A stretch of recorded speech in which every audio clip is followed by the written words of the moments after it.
بسم اللہ الرحمن الرحیم۔ السلام علیکم ورحمۃ اللہ وبرکاتہ۔ بسم اللہ الرحمن الرحیم۔ نحمده ونصلي ونسلم على رسوله الكريم وعلى آله وأصحابه أجمعين۔ اللهم صل على سيدنا ومولانا محمد وعلى آل سيدنا ومولانا محمد وبارك وسلم وصل عليه۔ ہجرت مدینہ کے بعد چھٹے سال آپ صلی اللہ علیہ وسلم نے عرب اور خصوصاً جو عجم کے بادشاہ تھے ان کے ساتھ خط و کتابت اور خط و کتابت کے ذریعے ان تک اسلام کا پیغام پہنچانے کا ارادہ کیا۔ آپ صلی اللہ علیہ وسلم جانتے تھے یہ بڑا اہم کام ہے اور بڑا مشکل کام ہے، اس لیے کہ دوسرے ممالک میں جانا، طویل سفر، پھر اسباب نہیں، ظاہری حالات موافق نہیں، اور اس سب کے ساتھ ساتھ آپ صلی اللہ علیہ وسلم کے جو صحابہ تھے وہ ان ممالک کی زبان بھی نہیں سمجھتے تھے، لیکن اس کے باوجود آپ صلی اللہ علیہ وسلم نے ارادہ فرمایا اور صحابہ کرام کو اس مقصد کے لیے تیار کرنے کے لیے ایک خطبہ ارشاد فرمایا تاکہ صحابہ اس عظیم مشن کے لیے تیار ہو جائیں۔ چنانچہ آپ صلی اللہ علیہ وسلم نے خطبہ یوں ارشاد فرمایا: ایھا الناس ان اللہ قد بعثنی رحمتا وکافۃ، اے لوگو، اللہ نے مجھے ساری انسانیت کے لیے رحمت بنا کر بھیجا ہے۔ فلا تختلفوا علی کما اختلف الحواریون علی عیسی ابن مریم، میری بات کو سن کر اس طرح اختلاف نہ کرنے لگنا جس طرح کہ حضرت عیسیٰ علیہ السلام کے حواریوں نے ان کی بات کو سن کر اختلاف شروع کر دیا۔ صحابہ نے عرض کیا: یا رسول اللہ صلی اللہ علیہ وسلم، ہمیں یہ بتلا دیجئے کہ عیسیٰ علیہ السلام کے حواریوں نے عیسیٰ علیہ السلام کی گفتگو کو سن کر کس طرح اختلاف کیا تھا۔ آپ صلی اللہ علیہ وسلم نے ارشاد فرمایا: دعاہم الی الذی دعوتکم الیہ، جس مقصد کے لیے میں تمہیں تیار کرنا چاہ رہا ہوں، حضرت عیسیٰ علیہ السلام نے بھی اسی مقصد کے لیے خطبہ دیا، اور پھر کچھ لوگوں کو اس کام کے لیے ذمہ دار قرار دے کر ان کو روانہ کر دیا۔ جس کا سفر قریب کا تھا وہ خوش بھی ہوا اور اس نے تسلیم بھی کر لیا، اور جس کا سفر دور کا تھا وہ کچھ رنجیدہ بھی ہوا اور وہ بوجھل بھی ہو گیا۔ تم میرے ساتھ اس طرح نہ کرنا۔ آپ صلی اللہ علیہ وسلم کے صحابہ، آپ کے جانثار صحابہ نے جب آپ کی یہ گفتگو سنی تو عرض کی: نحن یا رسول اللہ نؤدی عنک ما نرید، یا رسول اللہ صلی اللہ علیہ وسلم، آپ جہاں ہمیں بھیجیں گے ہم جائیں گے، آپ 7 سمندر پار بھی ہمیں حکم دیں گے تو ہم وہاں بھی جائیں گے۔ ہم عیسیٰ علیہ السلام کے حواریوں کی طرح نہیں کریں گے کہ قریب کا سفر ہوا تو خوشی سے قبول کر لیا اور دور کا سفر ہوا تو انکار کر دیا۔ اس موقع پر آپ صلی اللہ علیہ وسلم خوش ہوئے اور آپ نے 6 صحابہ کرام کو 6 خط لکھ کر دیے۔ 6 صحابہ کرام کو 6 خط لکھ کر دیے جو مختلف بادشاہوں کو جا کر دے۔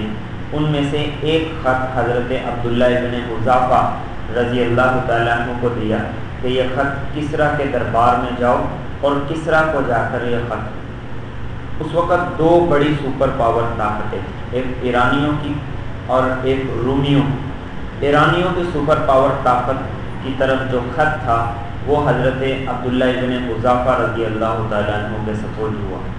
عبداللہ ابن حذافہ رضی اللہ تعالیٰ عنہ اپنے گھر گئے، سواری تیار کی، اپنے بیوی بچوں کو الوداع کہا اور اس طویل سفر کے لیے رخصت ہو گئے جس کا انجام نہ جانے کیا ہوگا، منزل پر پہنچ بھی پائیں گے یا نہیں پہنچ پائیں گے۔ اور پھر پہنچ گئے تو وہاں جا کر کیا معاملہ ہوگا۔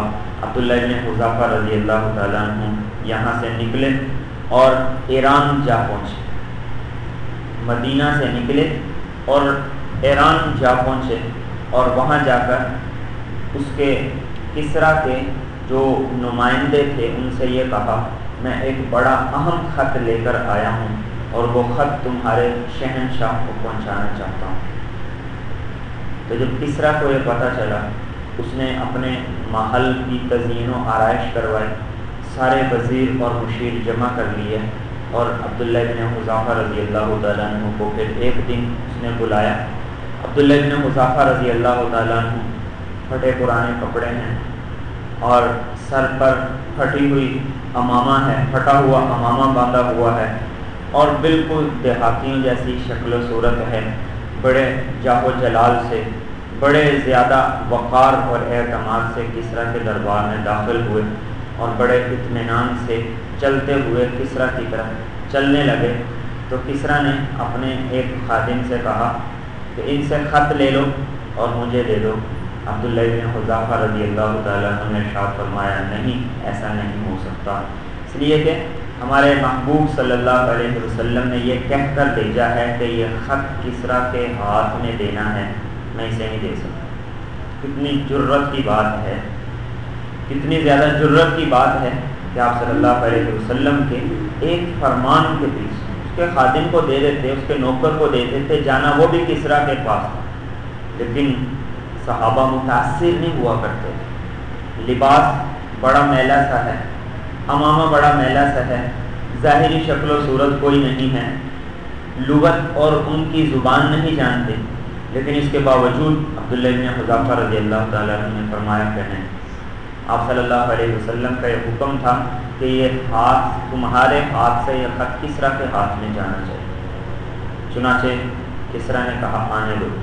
عبداللہ بن حذافہ رضی اللہ تعالیٰ عنہ آگے بڑھے، کسریٰ کے تخت پر چڑھے اور اس کے ہاتھ میں جا کر وہ خط دیا۔ تو اس نے ایک عربی پڑھنے والے شخص کو بلایا کہ یہ خط پڑھو۔ اس شخص نے کسریٰ کے سامنے خط کو کھولا اور صرف یہ کلمات پڑھے، بسم اللہ الرحمن الرحیم، من محمد رسول اللہ الی کسریٰ عظیم فارس، سلام علی من اتبع الہدی۔ ابھی صرف خط کا یہ جملہ پڑھا تھا کہ کسریٰ غصے سے بے قابو ہو گیا اور اس کا رنگ سرخ ہو گیا اور اس کی رگیں پھول گئیں، اور اس نے یہ کہا کہ کیا میرا غلام ہو کر اپنا نام پہلے اور میرا نام بعد میں لکھتا ہے؟ اور اس غصے میں ہی اس نے اپنے خط پڑھنے والے سے خط چھینا اور اسے پھاڑ کر پھینک دیا۔ آپ صلی اللہ علیہ وسلم نے یوں لکھا تھا من محمد رسول اللہ الی کسریٰ عظیم فارس، مطلب میرا غلام ہو کر مجھے یوں خط لکھتا ہے کہ پہلے اپنا نام لکھا اور بعد میں میرا نام لکھا۔ آگے اس نے خط ہی نہیں سنا، لے کر خط پھاڑ دیا۔ حضرت عبداللہ بن حذافہ کے بارے میں حکم دیا کہ انہیں یہاں سے دھکے دے کر دربار سے نکال دیا۔ عبداللہ بن حذافہ رضی اللہ تعالیٰ عنہ کو اس کے نوکروں نے دھکے دے کر دربار سے نکال دیا۔